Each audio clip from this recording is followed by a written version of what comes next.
지난주까지 우리는 이 마태복음에 나와 있는 이 예수님 말씀 중에 8가지 복에 관한 말씀을 나눴습니다. 마태복음 5장부터 7장까지 산상수훈이라고 표현을 하는데 이제 그 중에 가장 먼저 말씀하신 내용을 가지고 말씀을 나눴는데 요 산상수훈 말씀을 이제 잠시 멈췄다가 6월부터 다시 이어나갈 계획입니다. 그리고 이제 그 중간 3개월 동안 오늘부터 시작해서 3, 4, 5월 달에는 이제 호세아서 말씀을 보려고 합니다. 이유는 이제 지금 사순절이 시작이 되었고요. 이제 곧 고난 주간도 오고 그 다음에 이제 부활절 그리고 이제 오순절 성령 강림절까지 이어지게 되는데 이 절기들이 우리에게 있어서 되게 중요합니다. 이 중요한 절기라고 말씀을 드리는 이유는 이 절기들에 있었던 사건들을 통해서 우리 하나님의 사랑이 더 분명하게 우리에게 나타나게 되죠. 이걸 우리가 이제 이해하고 받아들이기 위해서 이제 호세아서 말씀을 보는데 구약의 말씀입니다. 구약의 말씀을 보는 이유는 구약의 여러 말씀들 중에 모든 말씀들이 다 하나님의 사랑을 우리에게 드러내는 책인 건 틀림이 없지만 특별히 이 호세아서는 이제 더욱 하나님의 사랑이 어떠한가 하는 사실을 우리에게 잘 알려주는 말씀입니다. 그래서 이제 이 말씀을 가지고 한 3개월 동안 보게 되는데 말씀의 주제는 이제 현수막 보시는 대로 힘써 여호와를 알자라고 붙였습니다. 6장에 있는 표현이고요. 저는 개인적으로 굉장히 좋아합니다. 왜냐하면 제가 이제 중학교 3학년 때 교회를 다시 다니기 시작을 하면서 첫 여름 수련회 갔을 때 그때 주제가 이 말씀 이 주제였어요. 그래서 처음으로 이제 이 하나님이 어떤 분이신가 3일간에 걸쳐서 이 주제 말씀에 대한 설교와 분방 공부 같은 걸 통해서 창조주 하나님도 배우고 또 이스라엘을 출애굽시키신 하나님도 배우고 예수님을 통해서 우리를 구원하신 하나님에 대해서 배우면서 이제 제가 처음으로 하나님을 만나고 알게 된 귀한 주제 말씀입니다. 그래서 이 하나님을 이제 알아가야 한다라고 하는 것을 굉장히 중요하게 여기는데 또 이것이 중요한 이유가 있어요. 보시면 네 번째 주 주제가 네가 지식을 버렸다라고 하는 이제 말씀이 있는데 이때 이 지식은 여호와를 아는 지식을 버린 것을 의미합니다. 그것이 그냥 또 단순히 지식만이 아니라 언젠가도 말씀드렸듯이 우리가 하나님을 안다라고 하는 건 하나님과 관계를 맺고 교제한다라고 하는 의미인데 결국 지식을 버린다는 건 하나님과의 관계를 끊어버리고 하나님과 함께 살아가지 않는 사람들의 모습이라고 할 것입니다. 그런 시대에 이제 말씀을 전하셨던 호세아 말씀을 통해서 오늘 우리 시대는 어떠한가 하는 사실을 이제 보고자 하는 것입니다. 지금도 저는 크게 다르지는 않다고 생각을 해요. 우리 이 시대는 얼마나 하나님을 알고 있고 얼마나 하나님과 관계를 가지고 살아가고 있을까요? 여러분, 저는 어제 이제 우리 교회 엄마들의 기도하는 모임 그 세미나를 위해서 많은 분들이 참여하셨다라고 하는 이제 소식 듣고 되게 감사했어요. 우리 교회 기도하는 사람들이 있다, 기도하는 어머니들이 있다라고 하는 점에 있어서 너무 좋다는 생각 많이 하고 꼭 세미나를 안 들으셨다 할지라도 정말 누군가와 함께 기도하기를 원한다라고 하시면 이제 그 일들을 해가시라 교회가 도와드릴 수 있는 만큼 도와드리겠다는 생각은 가지고 있습니다. 그런데 한 가지 좀 조심스러운 건 정말 엄마들이 기도하는 건 너무 귀한 일이지만 기도만 하지 마시고 기도한 대로 아이들을 가르치고 키워나가십시오. 어떻게 기도하십니까? 우리 아이들 학교에서 공부 잘하고 출세하기를 위해서 기도하십니까? 그렇게 키우시라 말씀드리는 것이 아니라 기도하는 만큼 아이들도 신앙으로 키우시기를 바랍니다. 기도는 내가 할게, 너는 공부나 해, 너는 학원이나 가 하면서 아이들을 학원으로만 내몰지 마시고 아이들을 교회로 불러오세요. 아이들이 신앙으로 클 수 있도록 도와주세요. 기도보다 중요한 건 우리 아이들이 영적으로 성장해 나가는 일을 도와주는 것입니다.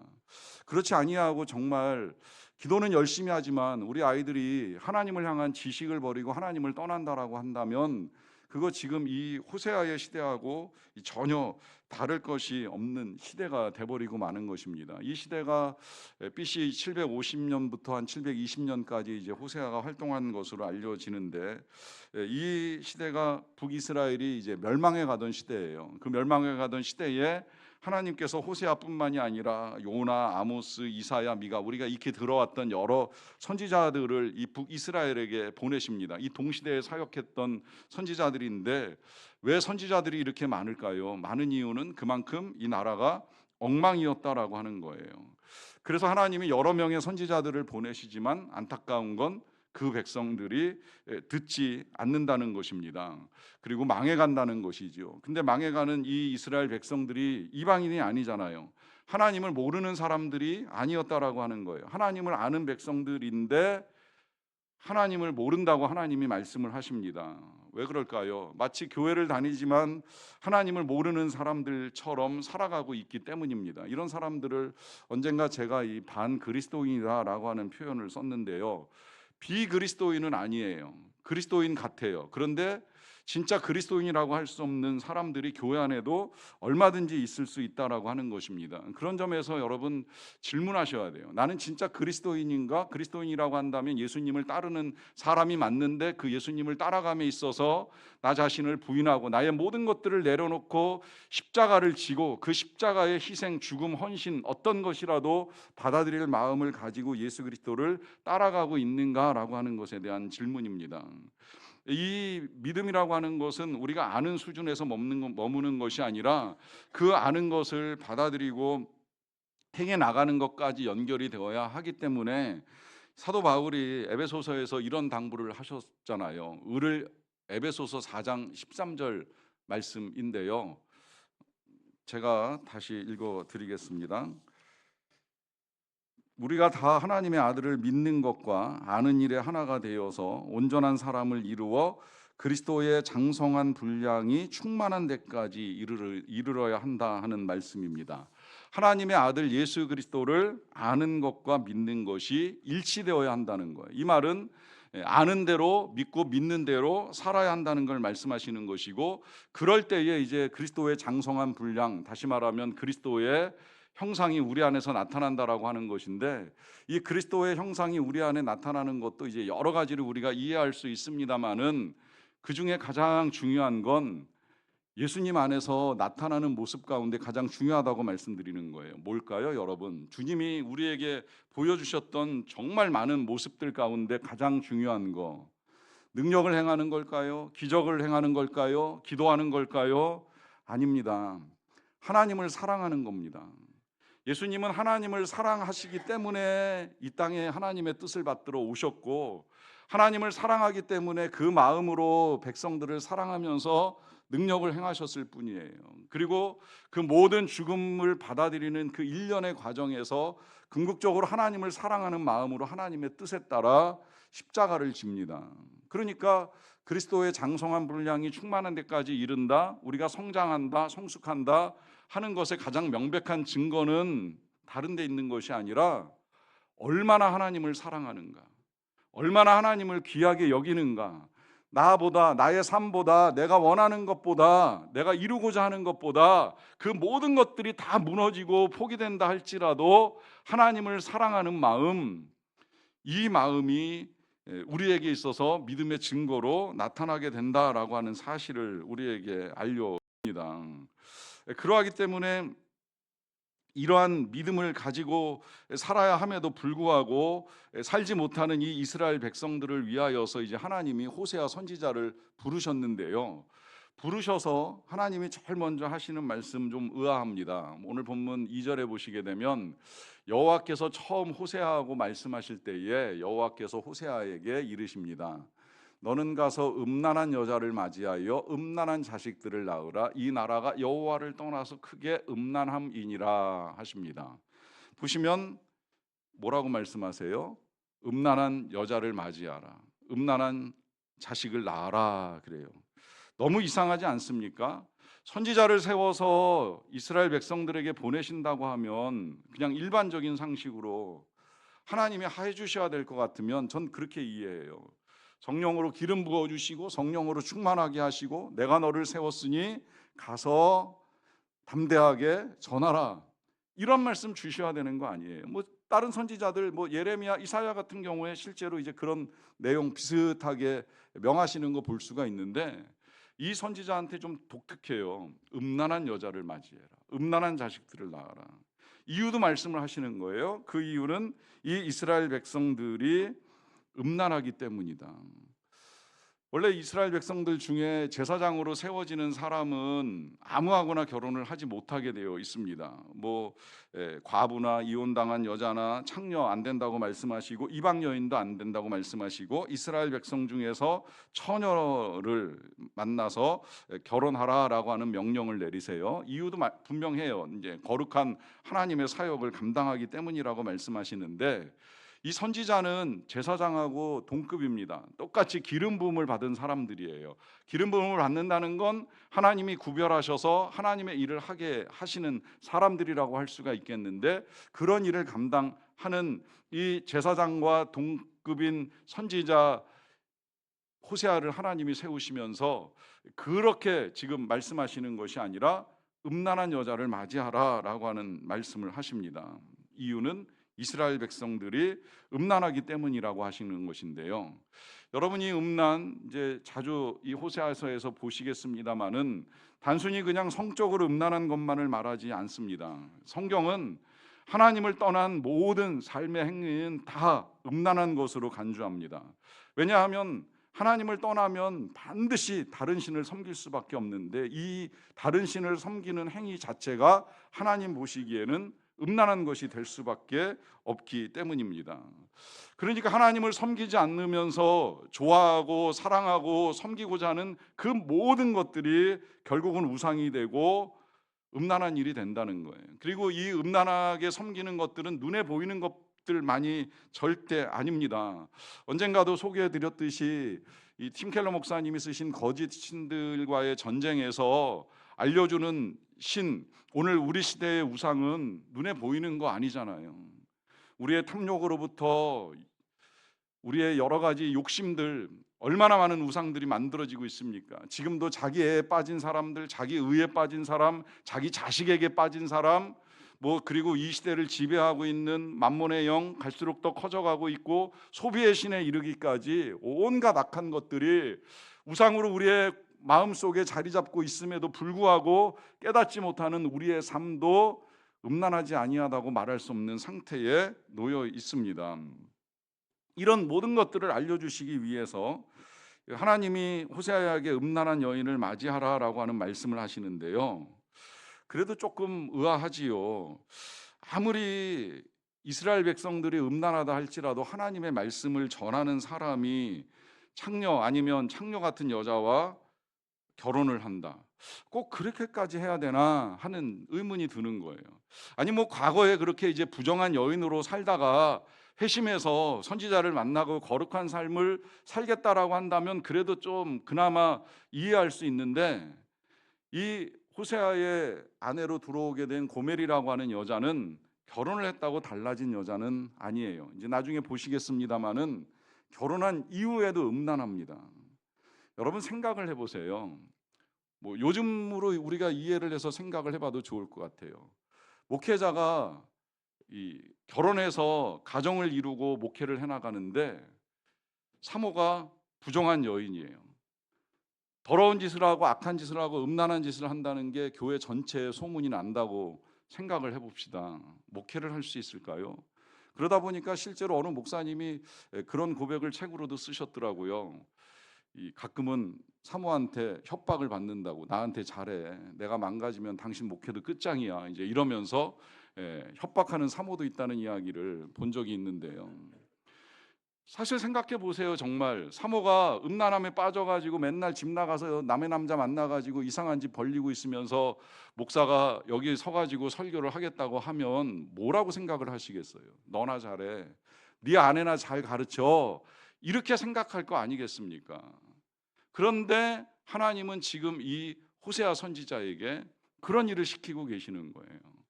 아내는 수없이 집을 나가면서 나쁜 짓을 저지르고 있는데 그런 호세아를 세워서 하나님의 말씀을 전하라고 하십니다. 왜 그럴까요? 왜 하나님이 이런 말씀을 하실까요? 여러 가지 이유가 있을 수 있다라고 생각을 합니다. 요즘 왜 상담학에서 보면 거울 치료라 하는 이야기 많이 하잖아요. 자신이 행한 것을 객관적으로 들여다보는 시간을 갖는 거예요. 그래서 이제 가정 안에 있는 일을 녹화된 영상으로 이렇게 들여다보면서 내가 어떻게 살았는지 이제 볼 수 있는 시간을 갖게 만드는 것, 이제 이 방법도 안 되면 이제 대리 연기자를 세워가지고 그 연기자들이 하는 행동을 통하여서 아 나도 저렇게 살았구나라고 하는 것을 보게 만드는 이제 치료법이 있다는 이야기를 하잖아요. 뭐 저는 뭐 나쁘지 않다고 생각을 해요. 여러분들 자신을 들여다볼 필요가 있기 때문에 필요하다면 집에 CCTV 설치해 놓고 여러분들이 하루를 보내는 동안에 어떻게 시간을 보내는가 하는 것을 한 번쯤은 들여다보셔도 나쁘지는 않다고 생각을 합니다. 그런데 꼭 그렇게까지 해야 되느냐라고 하는 의문이 든다면 내가 어떻게 살고 있는지에 대해서 객관적으로 가까운 사람들에게 물어보시고 그리고 들어보세요. 그리고 냉정하게 답을 좀 해달라고 하는 요청도 해보실 필요도 있어요. 특히 가족들에게, 자녀들에게 두려워하지 말고 부담 갖지 말고 솔직하게 말해달라. 언젠가 제가 이런 말씀 드렸더니 자신 있게 자기 자녀에게 어떤 아빠냐, 내가 어떤 아빠냐 물어봤다가 충격받은 아버지가 계세요. 적어도 90점 이상 나올 줄 알았는데 10점도 못 받은 거예요.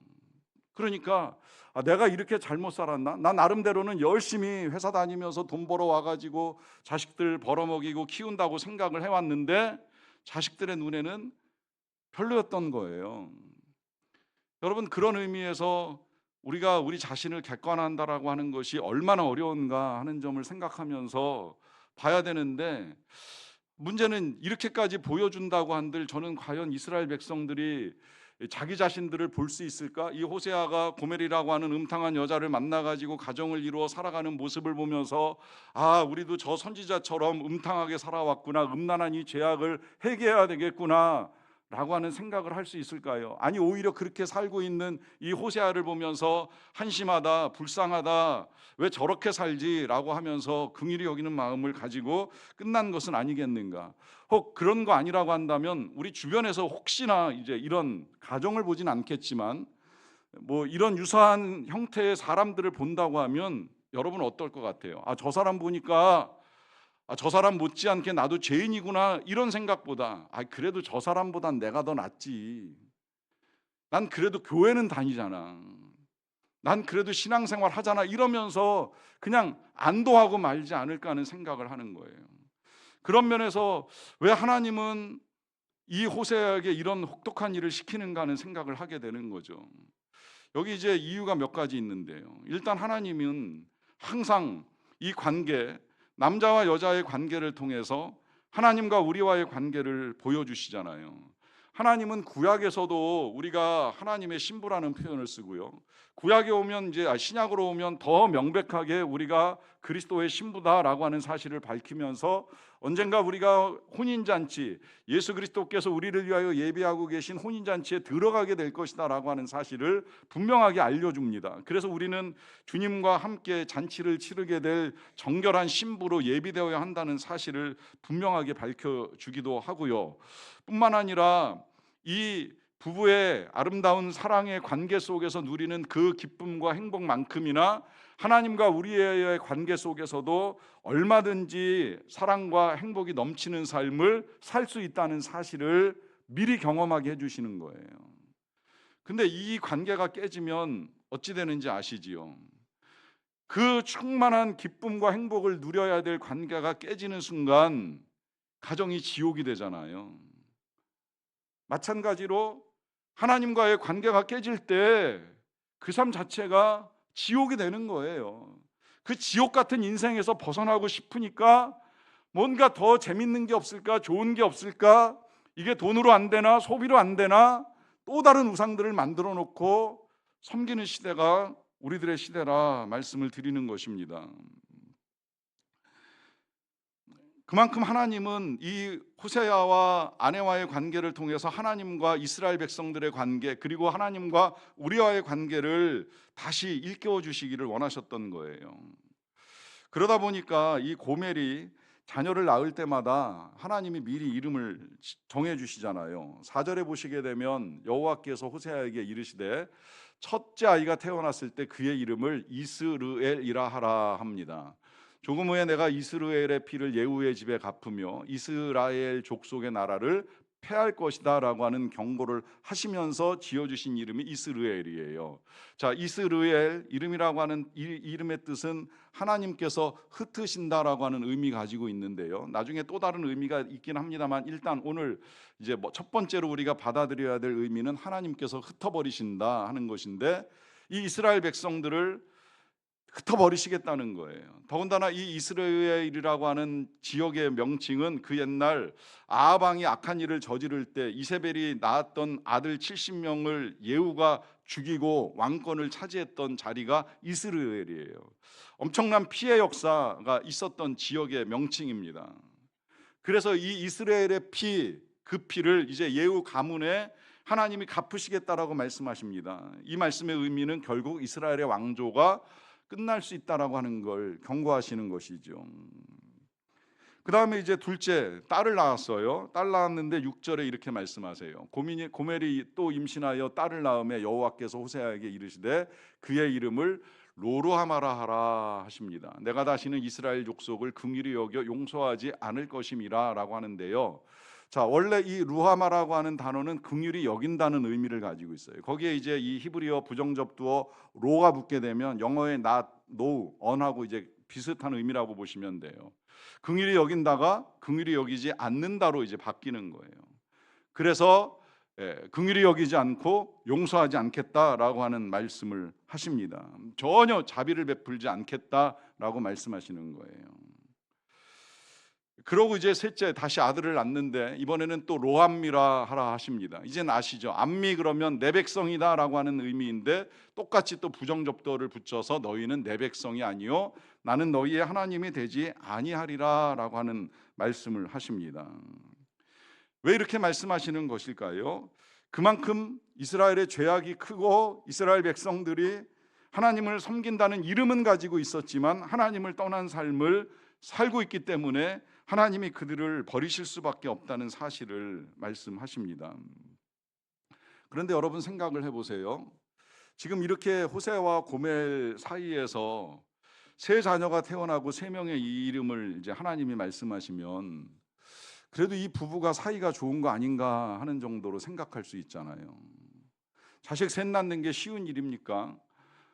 자식을 셋 낳는 거 요즘 같으면 정말 대단한 일이라고 할 수가 있는데 그 정도로 이 부부가 관계가 좋았던 것이 아닌가 하는 생각을 할 수 있습니다. 문제는 이 자녀들이 이 부부 사이에서 태어났다고 볼 수가 없는 거예요. 여기에 이제 하나님이 음란한 여인을 아내로 맞이하여 음란한 자식들을 낳으라고 말씀하시는 이유가 있습니다. 결혼을 했지만 그리고 고멜이 임신을 했지만 그렇게 해서 태어난 이 자녀가 호세아의 아들이 아니었던 거예요. 호세아의 자녀가 아니었던 거예요. 여러분 생각을 해보세요. 호세아 입장에서 얼마나 마음이 아프겠습니까? 아내로 맞이했는데 그래서 함께 살아가는데 말로는 부부라고 이야기를 하지만 실상은 이 여인의 뱃속에서 잉태되고 태어나는 아기가 자기 아이가 아니었던 거예요. 그러니까 내 백성이 아니다라고 말씀하시는 이 하나님의 말씀은 호세아가 하고 싶었던 이야기예요. 그 아이는 내 아들이 아니다. 내 자녀가 아니다. 근데 왜 하나님께서는 호세아에게 그렇게까지 하시면서 이 둘 사이에 부부관계를 유지하게 하고 계셨을까요? 그것이 바로 이 호세아가 겪어나가는 이 모든 일들을 통해서 지금 하나님의 마음이 어떠한가 하는 것을 이스라엘 백성들에게 그리고 우리 모두에게 전달되기를 원하셨던 거예요. 호세아 입장에서 생각해 보면 정말 가슴 아픈 일이에요. 저는 고민을 해봤어요. 이 호세아는 고멜을 사랑했을까요? 사랑하지 아니하였을까요? 하나님이 맞이하라고 해서 맞이했으니까 사랑해서 한 결혼인가 아닌가 하는 의문이 들더라고요. 그런데 다시 가만히 생각을 해보면 정말 대단히 사랑이 많은 사람이구나 하는 결론을 내릴 수밖에 없어요. 왜냐하면 음탕한 여자를 받아들이는 게 쉬운 일은 아니거든요. 그런 줄 알면서 데리고 사는 거, 그런 줄 알면서 기다리고 사는 거, 이거 정말 사랑 아니면 답이 있습니까? 사랑하지 않고 할 수 있는 일입니까? 그 사랑이 에로스는 아닐지라도 정말 아가페의 사랑으로 용납하는 그 자비가 아니면 절대 있을 수 없는 일을 호세아가 하잖아요. 근데 그런 마음으로 사랑을 한다 한들 한 가정에 어머니가 되고 한 남자의 아내가 된 여자가 이후에도 계속해서 그 삶을 바꾸어가지 않는다라고 한다면 이거 얼마나 가슴 아픈 일이 되겠어요. 그러니 너무 마음 아픈 사랑을 하고 있는 거예요. 왜 호세아가 이런 사랑을 하겠습니까? 이유는 하나, 하나님의 사랑을 드러내는 겁니다.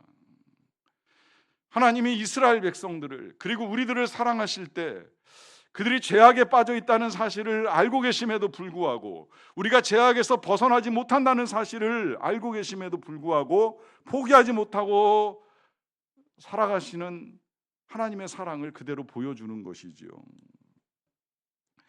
그래서 이 북이스라엘을 향해서 하나님이 이제 본심을 드러내시는데요. 10절을 보시게 되면, 그러나 이스라엘 자손의 수가 바다의 모래같이 되어서 헤아릴 수도 없고 셀 수도 없을 것이며, 전에 그들에게 이르기를 너희는 내 백성이 아니란 곳에서 그들에게 이르기를 너희는 살아계신 하나님의 아들들이라 할 것이라 라고 하는 말씀을 하십니다. 자, 이 말씀을 통해서 다시 이스라엘 백성들에게 너희는 내 백성이라, 나는 너희의 살아있는 하나님이고 너희는 살아계신 하나님의 아들들이 될 것이다 라고 하는 말씀하시겠다라고 하는 약속을 하시고요.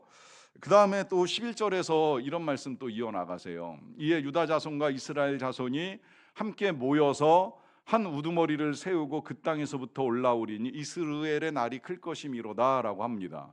자, 다시금 유다 자손, 남유다에 남아있는 자손들과 이스라엘 자손들이 이제 함께 모여서 올라와 이스르엘의 날이 클 것이다 라고 하는 말씀하시는데, 이 이스르엘 아까 말씀드린 대로 또 하나의 뜻은 심으신다라고 하는 뜻이 있어요. 여호와께서 심으신다. 이게 이제 왜 그러느냐면 이스라엘 나라는 농사 방식이 우리하고 다르잖아요. 씨를 심는 게 아니라 흩어 뿌립니다. 그러니까 씨를 뿌리는 방식이 흩어서 뿌려면서 심는 거예요. 그래서 부정적으로 보면 흐트러뜨리는 일이 돼버리지만 긍정적으로 볼 때에는 다시 이제 심어나가는 일들이 되는 거거든요. 그러니까 앞에 이스라엘이라고 이름을 붙이라고 명하실 때에는 흩어버리시겠다, 아수르의 침공에 의하여 이 나라가 흩어지는 일을 겪게 될 것이다 라고 하는 말씀을 하시는데, 다시 이스라엘의 날이 클 것이라고 말씀하시는 그때에는 하나님이 그 백성을 이 땅에 다시 심으실 것이다 라고 하는 말씀을 하시는 거예요. 이것은 이스라엘의 회복을 말씀하시는 거예요. 그러는 과정 중에 한 우두머리를 세우시겠다라고 말씀하시는데, 이 우두머리가 이제 이 통합된 남북 이스라엘의 우두머리가 될 것이라고 하는 이 말씀을 통해서 우리의 머리 대신 예수 그리스도 아래에서 하나님의 백성들이 하나가 될 것까지 미리 말씀하시는 하나님의 말씀이 이 호세아를 통하여서 우리에게 전해집니다. 결국 뭐예요? 아무리 음란하고 아무리 죄가 많을지라도 끝내 하나님이 그 백성을 용서하시고 그 백성을 품으신다라고 하는 사실을 우리에게 알려주십니다. 더욱이 우리에게는 그렇게 우리도 그들과 다를 거 없이 악하고 음란할지라도 우리의 죄악을 담당할 예수 그리스도를 통해서 우리를 용서하시고 받아주실 것에 대한 말씀을 하고 계십니다. 그래서 실제로 이제 우리가 하나님의 아들들이 되어서 이 땅을 살아가는 하나님의 백성이 되는 것이죠. 그러하기에 이러한 사랑을 아는 자들을 향한 오늘 하나님의 메시지는 더욱 분명합니다. 우리가 하나님을 떠난 데서 돌아와 다시 하나님을 찾고 하나님을 만나는 것입니다. 그렇게 우리를 부르시는 주님의 음성을 듣고 하나님께 나아가는 저와 여러분들 되시기를 간절히 축원합니다. 우리 시간에 같이 기도할 때에 이렇게 기도를 드립시다. 하나님을 안다고는 하지만 믿지 못하고 믿은 대로 행하지 못하고 살아왔던 이스라엘 백성들 같은 우리의 삶을 돌이켜 다시 하나님께로 돌아와 하나님의 그 크신 사랑 만나기 원하고 그 크신 사랑의 품에 안기기를 원한다. 행여라도 하나님보다 더 사랑하고 음란하게 여겼던 그 모든 악한 죄악들을 버리고 하나님만을 더욱 사랑하기 원합니다라고 각자의 고백을 주님께 드리는 시간을 잠시 갖도록 하겠습니다.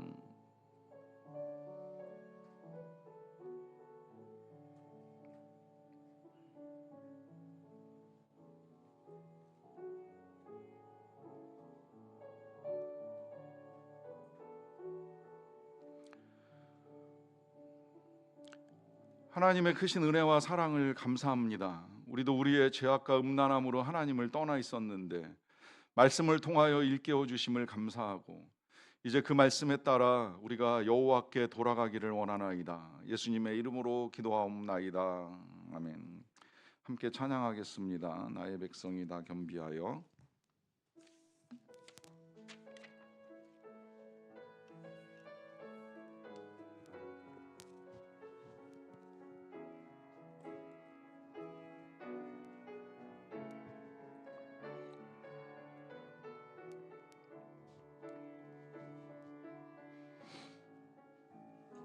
나의 백성이 다 겸비하여 내게 기도하며 나의 얼굴을 구하여서 그 악한 길 떠나며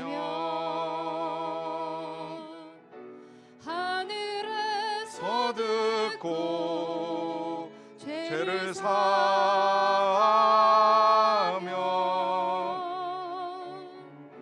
그들의 땅을 고치리라. 아버지여 고쳐주소서. 이 나라 주의 것 되게 하소서. 주 하나님 간절히 기도하오니 상한 이 땅 새롭게 하소서.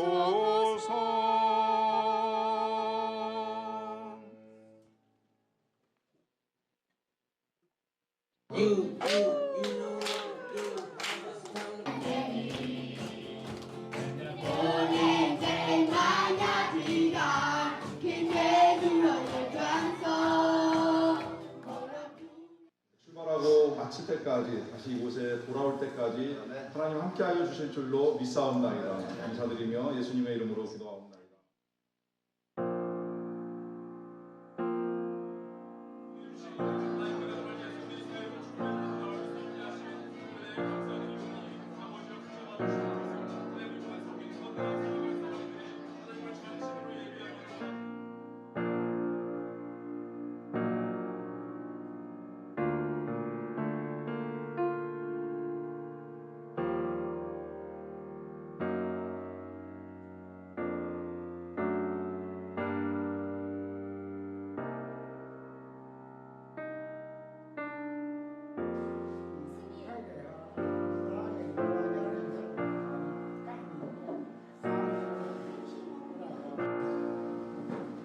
사랑하는 하나님, 칠동무도 배아느낌 이 미얀마 땅에서 주님께 예배를 드립니다.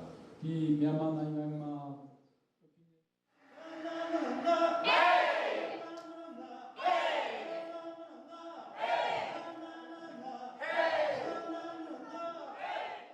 쉽다. 보무지 주제를 외환부 승민들이 코리아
다음 주에 봐야 될 것 같아요. 시간이 늦어서 같이 기도하겠습니다. 하나님 감사합니다. 나라와 열방